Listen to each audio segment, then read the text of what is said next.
So excited for our next guest, as I mentioned in the monologue. Covered him as a player when he was with the Lions, covered him as a player when he's with the Cowboys, then, of course, as one of the great offensive minds for the Cowboys, and now he's with the Los Angeles Chargers, and he's on the season with Peter Schrager.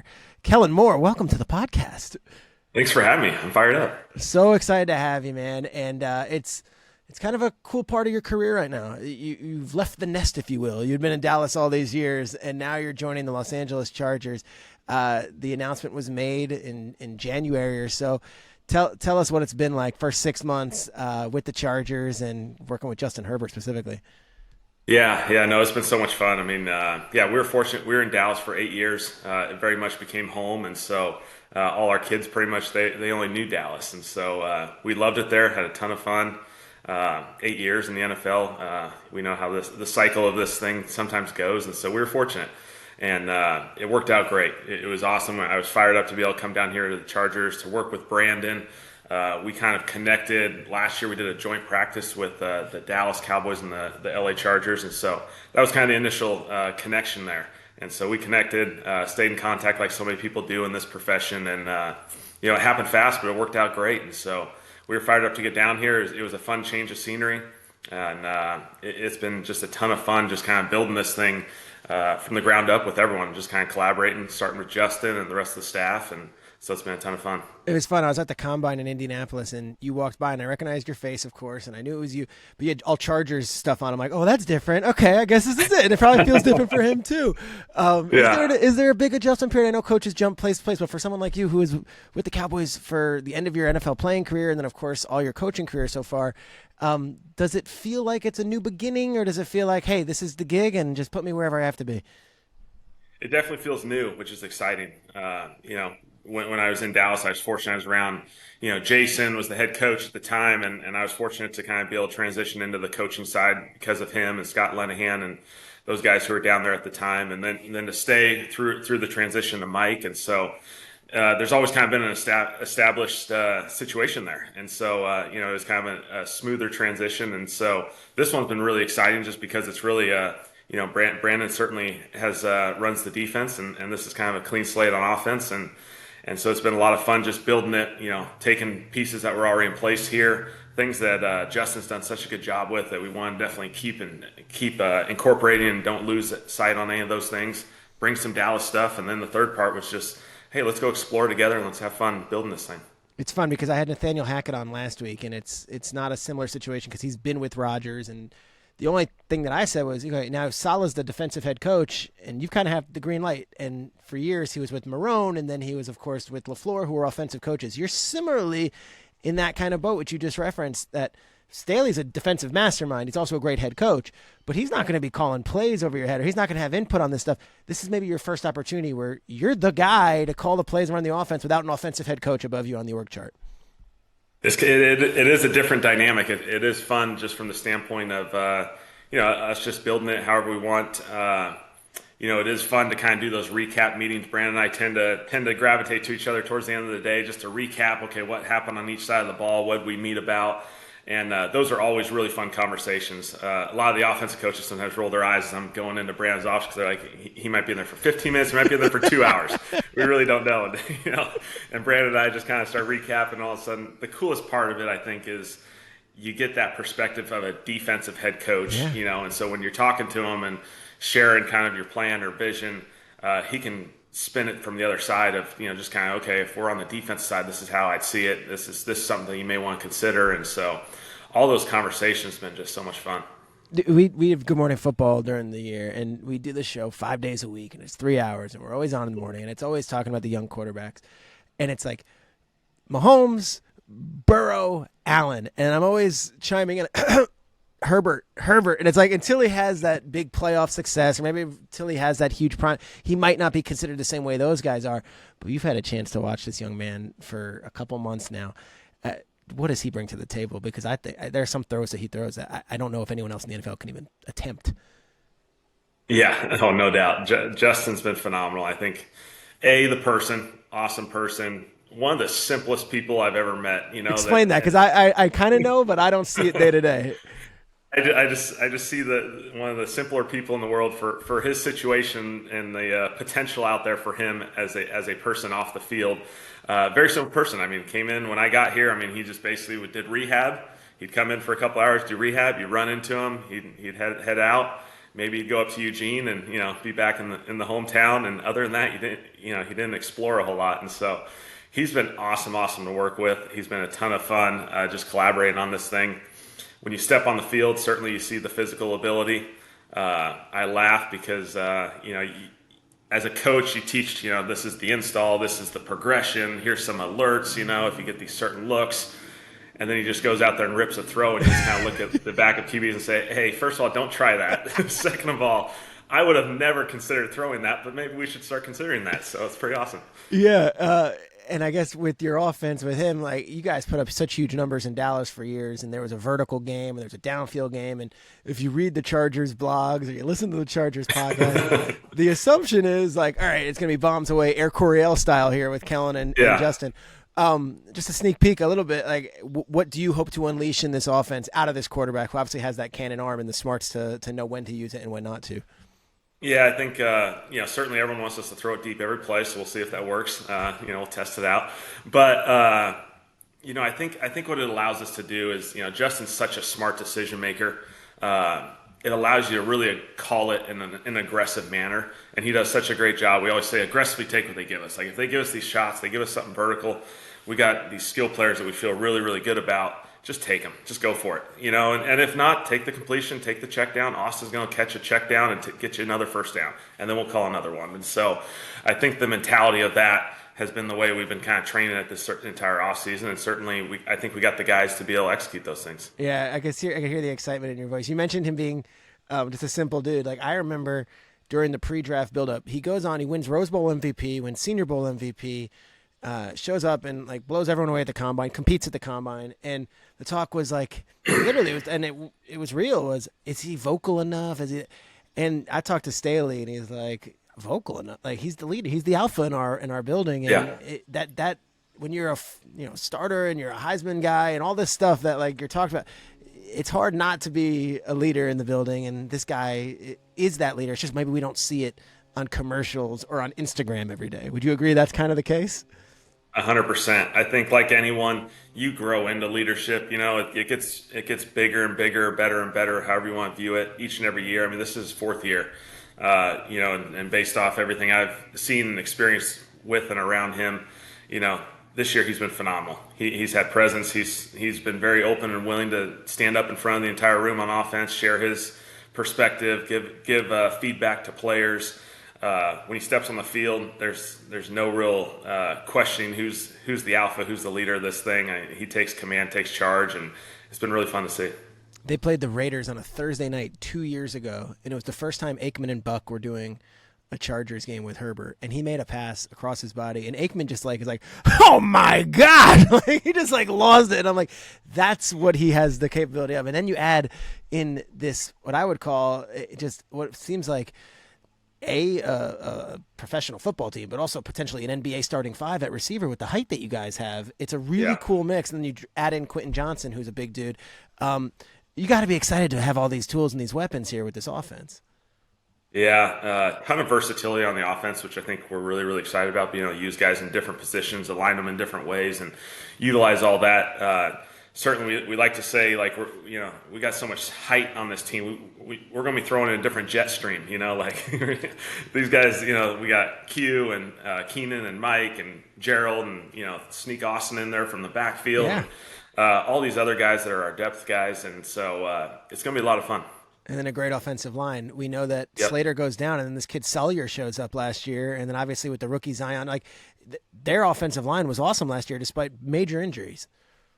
One of my favorite things was when I first got here, we spent our first week, and because the offensive staff was pretty much the same, other than the quarterback coach, Doug Nussmeier, who came from Dallas, it was the same staff that had been here last year. And so the first week, I basically just sat there and listened to everyone. And so it was a really cool, they basically went through the roster, and everyone gave their perspective on every player that was currently on our roster.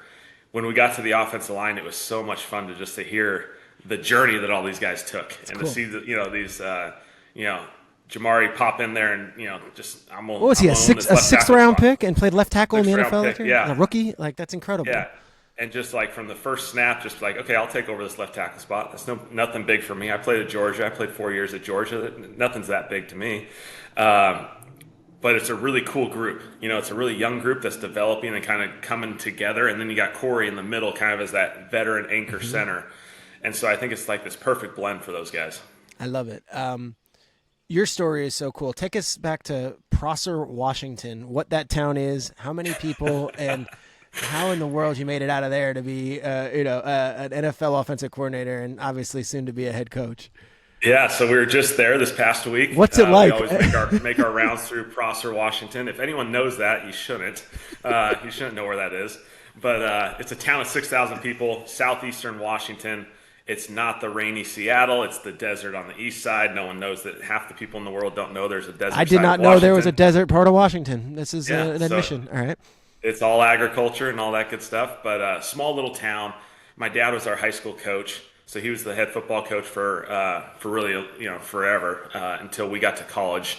But it kind of had that Friday Night Lights feel to it. Yeah. That's how I grew up. I grew up wanting to be a Prosser Mustang, in all honesty. I didn't really, college was something, yeah, you'd love to do that. You'd love to do the NFL, but like Prosser Mustangs, like that's the best thing ever. Those are all my idols growing up, And Name me a couple legends from the program from before you. I love this stuff. Oh my gosh! Well, I'm number 11 because of Dan Marchant. He was number 11. He was a receiver. I was getting right into the youth football stage, and I was like, Dan's my guy. That's my guy. 11. Forget Randy Moss. Forget Chris Carter. Forget any of the Seahawks. That's my guy, Marchant. Yep. Dan. So there's all these quarterbacks. Tyler Thomas, who.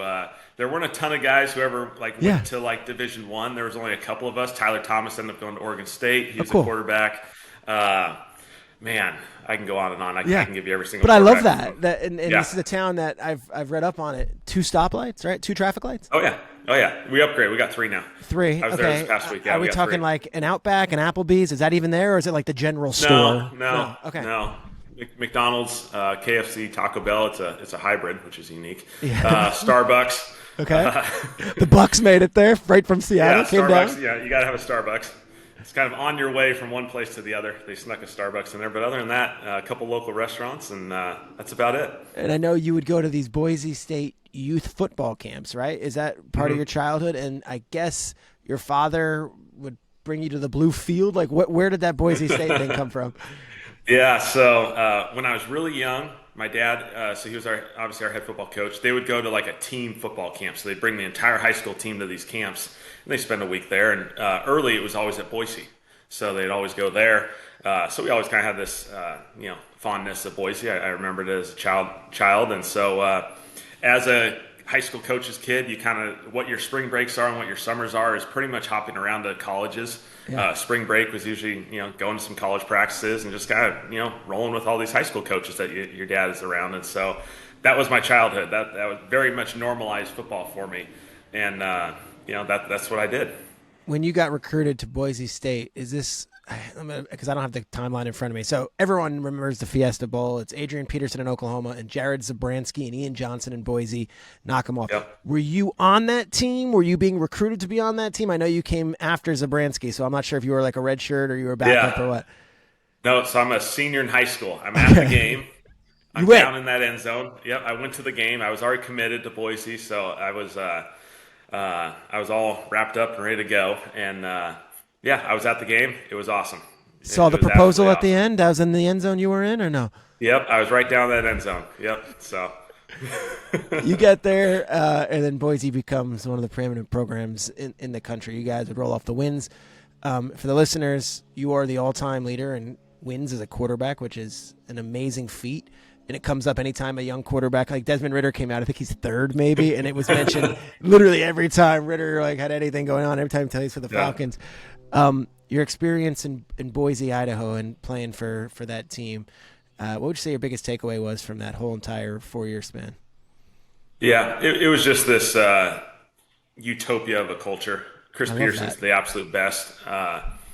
He has this perfect blend of, he spends so much time, I think, on the culture and the environment. He really calls it an environment because everyone uses the word culture, but Yeah.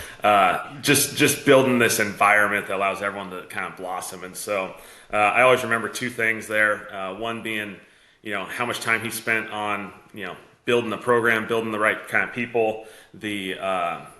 Every Friday, we'd play on Saturdays, obviously, and every Friday night, you have that team meeting that everyone's supposed to get all jacked up and fired up for a football game on, right? And you're all college kids. Yeah. And we'd spend the whole time, and he's talking about life, like that's what the whole meeting is That's about, cool. something different about life. It was called Bronco Magic, and I still have the sheets of paper, and it was Really? like, it was one of the coolest things that I thought it brought perspective. And, So here you got this huge game against Nevada coming up, and you've got like two ranked teams. It's gonna be on national TV, and he's giving you life lessons the night before a game. Yeah, it's some poem. Yeah, poem about life. I love it. And it was awesome. It was absolutely awesome.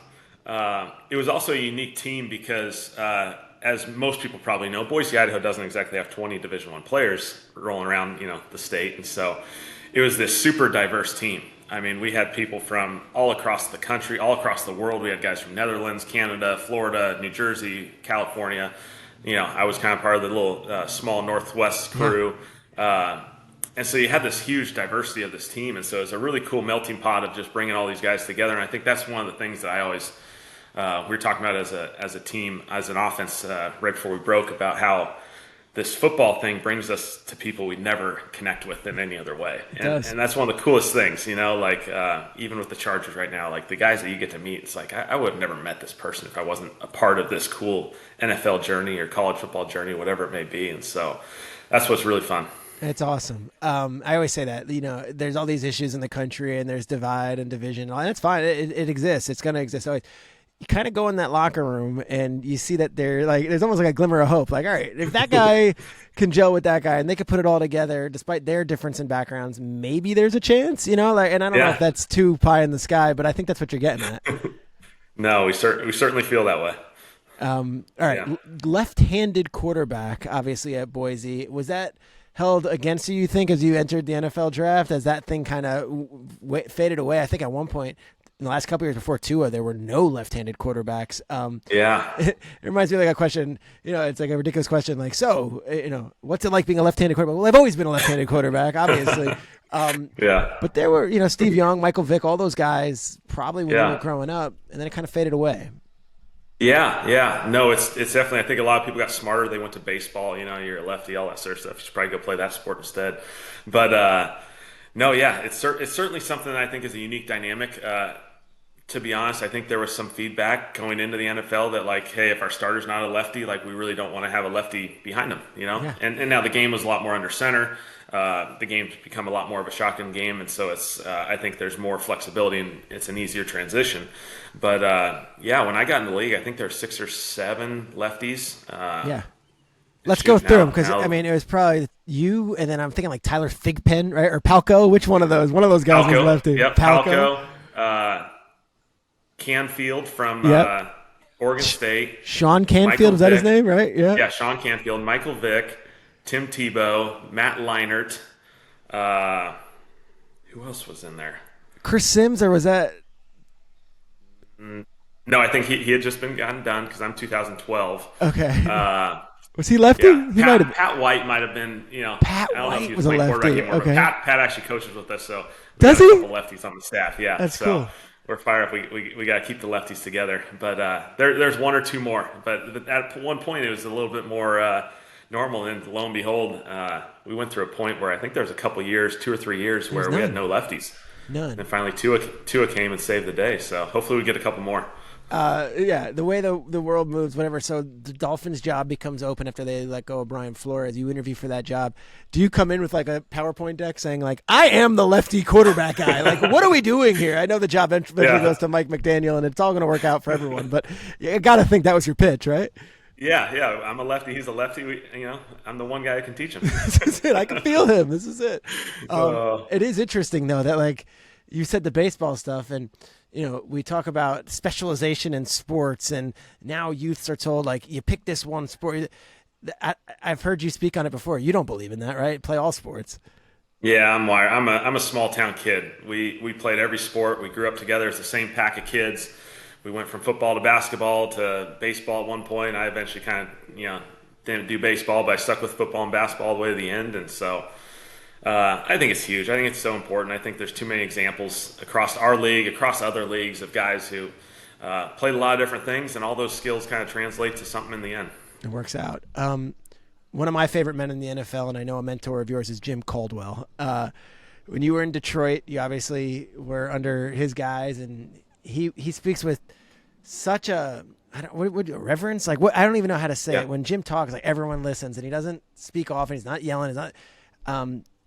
I guess my question is just the Jim Caldwell experience for those who don't know, like when you play in that offense on that team with him as a head coach, that soothing voice, and yet those life lessons he always gives. Yeah, it was such a cool experience for me because being in the NFL, you think college football, NFL, like they're so different, right? And so you're fortunate to be around this Chris Peterson experience, which is second to none. And then you meet Jim in the NFL, and the first time I met him, spent 15 minutes with him. He knew my name. He knew everything about me. I'm a third string QB, barely hanging on. Like, he has no reason to even know who I am. Like, like I should be the one introducing myself. He spends 15 minutes just talking about life, talking about, family and all that sort of stuff. Has nothing to do with football, knows everything about you. Like, incredible.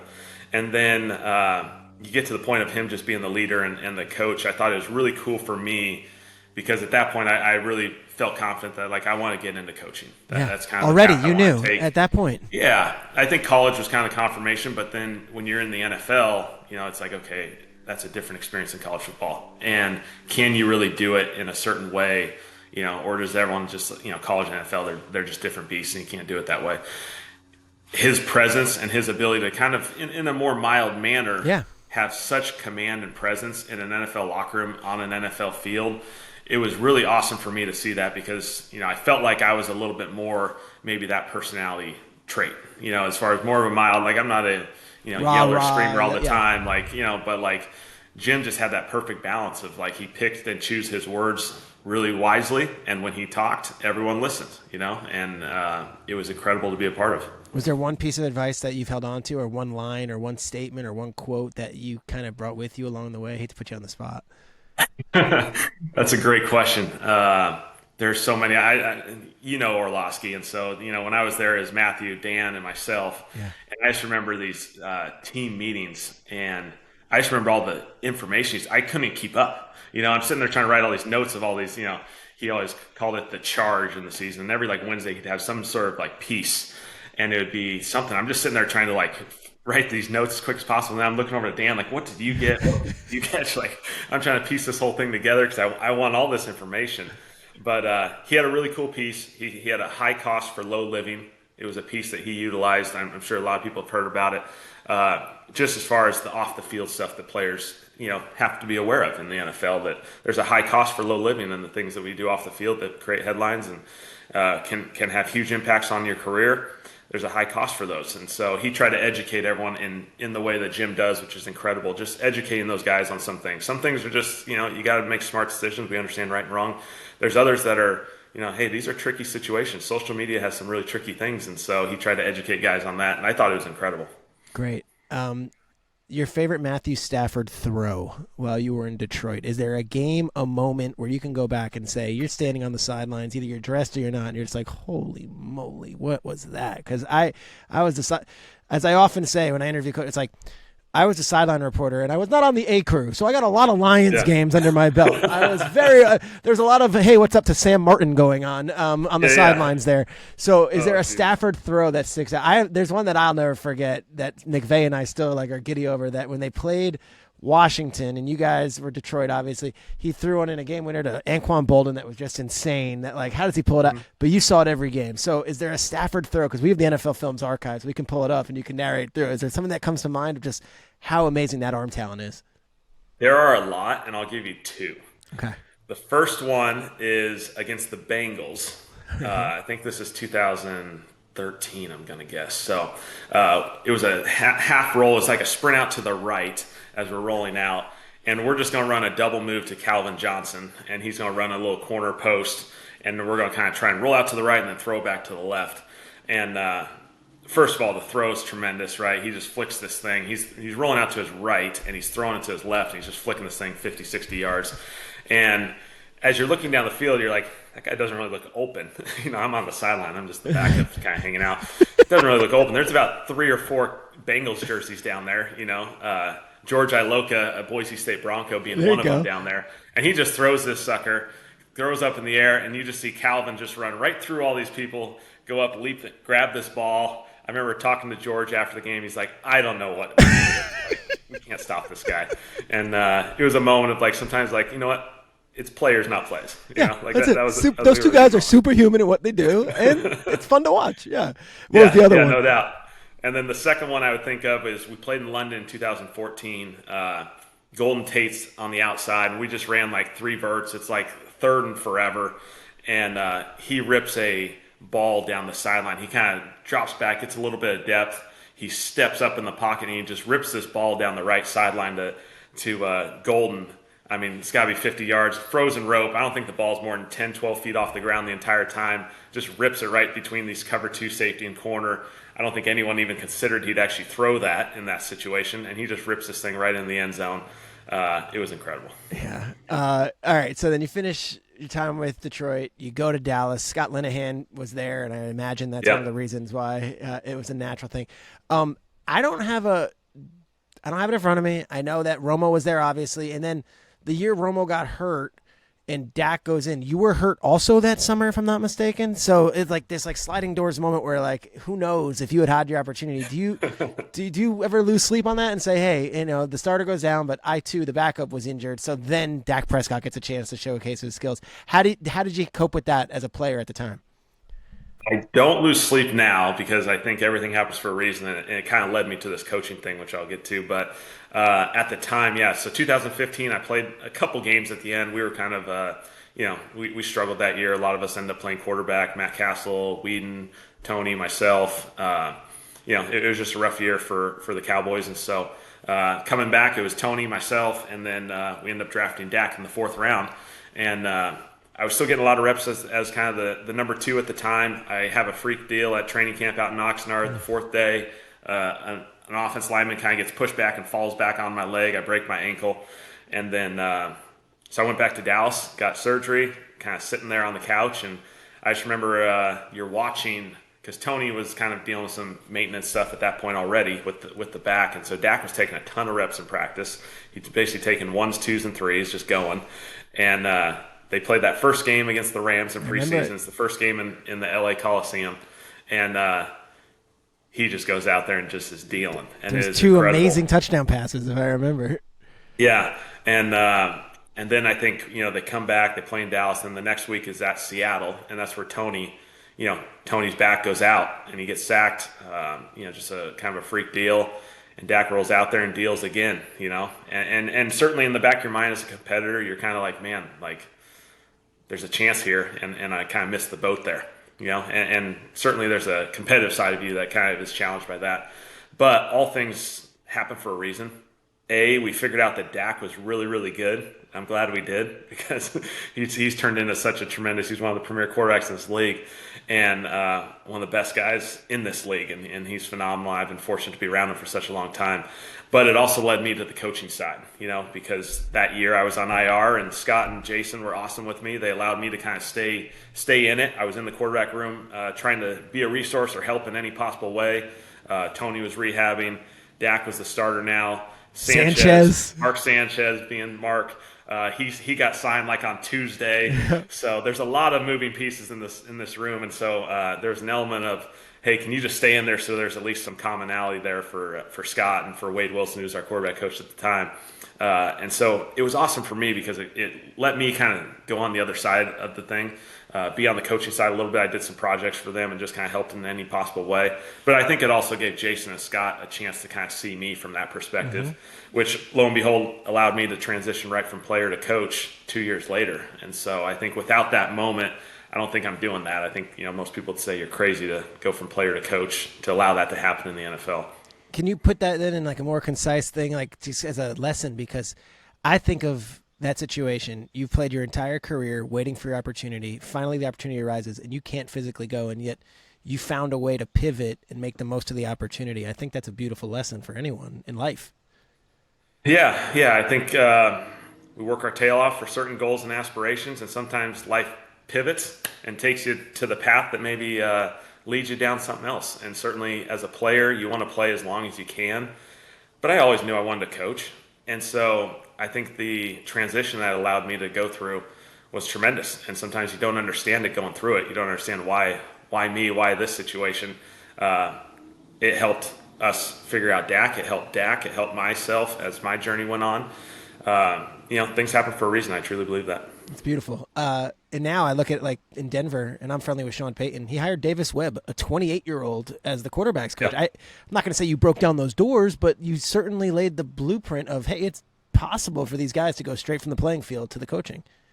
Yeah, and I was fortunate. I basically moved one chair over.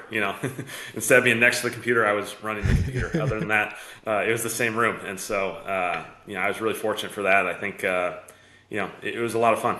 You can go as long or as quick as you want on this. If I just say the name, and you did say he was one of the great humans, Dak Prescott, because I feel like we take it for granted what a guy is, Walter Payton Man of the Year, and he goes out there and he's got such consistency when he's on the field, and yet hasn't won the big one, and there are always critics with him. But as a player and as a man, your experience with Dak Prescott, what would you want listeners to know?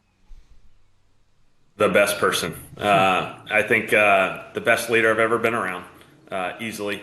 And in all honesty, player or coach or anything. I think his ability to connect with a team in all spectrums is rare, and I've never seen it in any other way. His work ethic, his command, I think he's incredible. And so I know, we've all been through that Dallas journey, and he has a phenomenal way of being able to deal with probably more than your average NFL starting quarterback, and he handles it beautifully. And he's certainly a guy you forever root for. That's awesome, man. All right, we do rapid fire. I just ask you some quick questions about philosophy, about your history in the NFL, and then we wrap it up. I'm loving this, and I appreciate you taking the time, especially during this vacation week from it all. You would say your mentor in football is whom? I would say my two most prominent ones are my dad, Okay. Prosser Mustangs, and Chris Peterson. Okay. Just those two stops of life. I think those were the foundations for who I am. You played with guys like Calvin Johnson. You've also played with you played with superstars like Des Bryant. You played with all these great NFL players. The most freakish athlete that you have played with in NFL is who? Calvin by far. Yeah, like Calvin, I think he's just different. I remember the first time. So I'm a rookie. I show up to OTAs, and we're in the red zone for some reason. I think it had to have been a screw up. Calvin's on the field when I'm on the field, which shouldn't be going on the third string QB. And we call a red zone play, and there's like two guys in the back line. And I happened to throw to the guy on the right, who was Titus Young at the time that I had played with Boise. And Matthew and Sean Hill being the backup at the time, who's phenomenal. He just looks at me and says, "If that other guy's ever on the field, just throw it." Doesn't matter how open anyone else is. The rest of the time, if for whatever reason that guy's on the field, just throw it to him. And that was like the simplest lesson. Hey, that guy's different than any other human being that you'll ever be around. Yeah. Growing up, who was the player? And you mentioned those Mustangs that you liked, but who was the player in the NFL that you aspired to be, or that you saw and said, "Hey, maybe someday"? Growing up in the Northwest, Hasselbeck was my guy. Yeah, really. I loved his presence. Does Matthew know that? I think he would really love hearing that. Does he know that? Have you told him that? I hope he does. I am a disciple of the Matt Hasselbeck Passing Academy. Okay, so this is a camp that he put on. Oh yeah, he put on. Yep. I think I'm one of like two guys who ever got out of there that got to the NFL. But I was there. Seneca Wallace was my camp counselor. Oh yeah. And that was my guy. I loved his command, the way he played. Like he was always having fun. That was the coolest thing to me. It was like, this is the NFL, and this guy's just like smiling, having fun, loving this thing. Who is the biggest personality that you've come across in the NFL? Ooh, that's interesting. You can take that anywhere you want. The biggest alpha, the most hilarious, whoever it is. Yeah, that is a great question, and I got you can go a lot of different ways here. Who could that be? Picture a high I would school say, yearbook, biggest personality, and this guy's face shows up. oh man, biggest personality. Uh, I think biggest personality, like Dez was so much fun. Yeah. I think because he's like a kid in the sense that when he was playing there, and I say that in the most positive way, Yeah. like he just wanted to throw play catch all day, Joy, every day. just pure joy. Oh, I pure remember joy Dez of football. Like, during warm-ups, the trainers coming up to me at the Cowboys being like, we have to keep an eye on Dez because he gets so excited during warm-ups. I was like, I love that. he's gonna go there. I mean, he'll grab every equipment guy, every like strength coach. He just wants to play catch the entire pregame, and even during practice. Like if the defense is going, he's over there like, hey, come over here to the other field. Like I just want to run some routes and catch. Like, and he just wants to catch all day long. And I thought it was so cool. Like it was the most fun. He truly just loved playing football. I love that. Do you have a good Jerry Jones story that's I'm not gonna say safe for, but it's just a Jerry Jones story that we could all say that's pretty cool. Oh, I love Jerry. I could think of two probably. One being for my first 3 or 4 years, he thought I was Keelan, but I was the third string QB, so I wasn't going to say a word. Why would you? Even when I was first I first got a chance to be the coordinator, I think I was still Keelan at the time, but I wasn't going to say anything, so I just kind of rolled with it. It was Keelan. Every once in a while, it was Colin. But you just kind of go with it. Like, hey, I'm Jerry good. Jones. What am I doing? I'm employed. Yeah. I'm happy. I don't care. Yeah. Yeah, and so in Dallas, there tended to be a little bit of a running joke that I was Keelan, not Kellen. But Love it. the other one I would think of was when we first got to the Star. This was probably 2017 or 18, one of those OTA times. And for people who understand the Star, there's a lot of commercial stuff going on around it, as well as the football, right? Mm-hmm. And so, anyways, we're going through an OTA practice. Jason was the head coach at the time. And the security officer, the guy who kind of runs security there, Cable Johnson, happens to come out, and he's kind of waving Jason down in the middle of a practice like, hey, we got to move. We got to move. And we're the football team. Like, what? kind of like, and Jason has that dumbfounded look like, what are you talking about? Like, we're in the middle of practice. He's like, we got to move. The chopper's coming. The chopper's coming. Awesome. And it's like straight out of the movie. Everyone's kind of like, wait, so are we supposed to pause practice? And you see this chopper come whipping around the buildings at the Star, and sure enough, here comes the chopper. It's got to land. It's got to land lands right on the field. And so everyone kind of cleared off. We had a nice little extended water break. The chopper came through, got everyone where they needed to be, and then practice resumed. And that's so good. It was quite the experience. But that is so good. I love it. Yeah, I loved it. Jerry's the absolute best. It is, and I think he's still everyone. What he does, the other owners still, in a lot of ways, still follow. He's still the leader of that group, and of course, the NFL. He's one of the biggest characters himself. My last question: your message to Chargers fans as we head to 2023, and they're so excited. In fact, I was looking at a podcast. It's like the Locked On Chargers podcast, and it's like, are we too excited for Kellen Moore's offense? Like, it's getting to that point. What would be your message for a fan base that is just so hungry for some success?